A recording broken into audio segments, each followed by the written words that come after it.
Ayan, good morning sa lahat. For today's video guys, prepare natin ang ato ang self no kay magkumbati na putaan ni og kiay guys, tumbling and more. So actually guys, karon is convocation sa akong anak. So before ta mag-proceed ato nga kuan no activity, magkuan sa ta guys, mangita sa taog piso. Kay importante kay na guys, kay para natin magamit sa atong pang-adlaw-adlaw nga mga panginahanglan nun sama sa kaon sa anak nga sigpanguhit sa kilid ug uban pa. Ay napaday mga Judiths. Kaway-kaway sa mga nakarelate sa Judiths B. So for sure no wa joy tao nga wa kaila kinsa si Judith murag muna siyang pinaka well known nga pangalan diri sa kalibutan guys no, si Judith guys. Adi na siya malimtan gyud kanunay. So basta na guys si Judith guys, ang uban gahinay nagtago. Ang uban ambot lang. Ang uban wa diri wa didto ang kanang kuan, ang rason tanan rason sa kalibutan nagamit na gyud. Ug isa na gyud ko ana guys. So di ko pa absent ana no. Abi nyog kamo lang. Sus naluto naman niya itong putoplan guys. Sige na tagtabi aning Judith. Wata ka bantay luto naman niya itong putoplan. Kadali rabagid kaayo oy. So ato sa dini siyang pabugnawon guys no, ato ni siyang ipahipi diri sa daplin guys kay ato sa siyang pabugnawon ay ato siya langkaton sa iyang hulmahan kay para di ko nga bungkag ang iyang flan.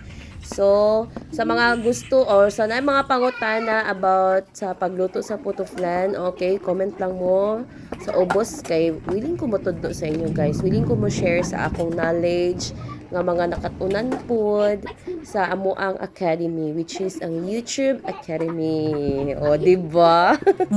So kinsay mga nakarelate diha bi nga kanang kuan nga di na kinahanglan mag-eskwela og mga mahalod nga eskwelahan guys. Uy kay naa si YouTube Academy guys.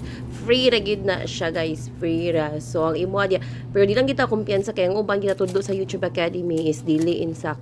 So, trial and error, gid na siya, guys. So, try until mahurot ang imuhang kwarta. Pinalit og ingredients kay puros palpak ang atong mga niluto, guys. Pero ano gid ng life, guys. So, kinahanglan kita mo try para mo succeed.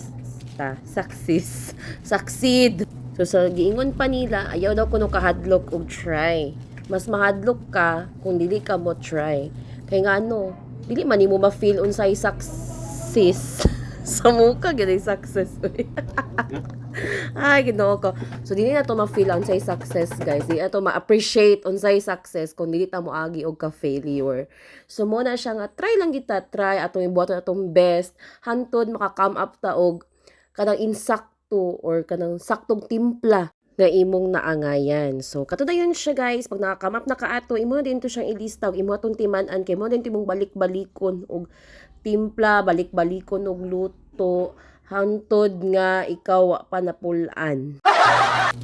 So, naabot na ba ito nila sa cake guys? Hapit naman nila ni mahuman. Sige naman ang tatabi ani. So, by the way guys, kagida cake is eggless. So, or eggless ni siya nga moist chocolate cake. Since request ni siya ni customer nga pwede dili butang ang itlog kay bawal sa birthday ang itlog guys. So far okay ang result guys. So pwede naman dahil siya no cake nga walay egg.